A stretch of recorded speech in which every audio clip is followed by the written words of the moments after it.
નમસ્કાર દર્શક મિત્રો, આપ નિહાળી રહ્યા છો N24 ગુજરાતી। તો નજર કરીશું આજના મહત્વના સમાચાર પર। સુરત ડિજિટલ ઇન્ડિયાનું લોલમ લોલ। સુરતમાં દરજીકામ કરીને 15,000 કમાતા વૃદ્ધને 975 કરોડ ઇન્કમ ટેક્સ ભરવા નોટિસ। રજિસ્ટર્ડ સરનામે ડાયમંડ કંપની નોંધાઈ હતી। હકીકતમાં ત્યાં એન્જિનિયરિંગ વર્કશોપ હતું। વર્કશોપમાં જરીના મશીન અને બરફના ગોલા બનાવવાના સાધનોનું રિપેરિંગ કામ થાય। મકાન માલિક કંપની અંગે સંપૂર્ણ અજાણ હતા। મકાન માલિકને બોગસ કંપનીના ડિરેક્ટર દર્શાવી સીધી 975 કરોડની ટેક્સ રિકવરી નોટિસ ફટકારવામાં આવતા શ્વાસ અદ્ધર થઈ ગયા હતા।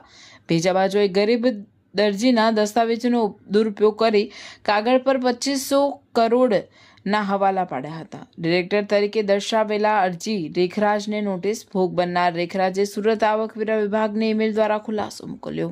મારું નામ દીપક હસમુખભાઈ ગેલેટવાલા। કયા શેના વ્યવસાય સાથે સંકળાયેલા?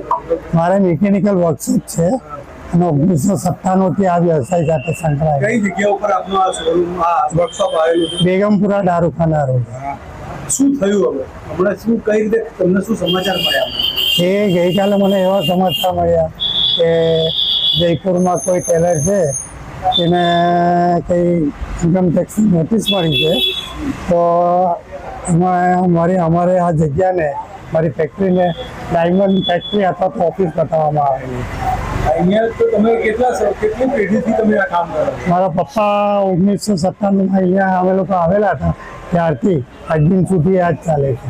અમે બે ભાઈઓ છે। 2001માં પપ્પા ગુજરી ગયા, ત્યાર પછી અમે બે હેન્ડલિંગ થઈ ગઈ।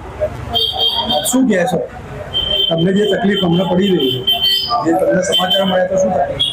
હું તો અમે ખુદ સદમામાં છે કે ભાઈ અમારું આ ખોટી રીતે નામ ભગવાઈ ચાલ્યું। આજુબાજુના સમાજમાં પણ અમારે તો ખોટી વાતો થાય કે ભાઈ આવી રીતે મીડિયા કેમ આવે।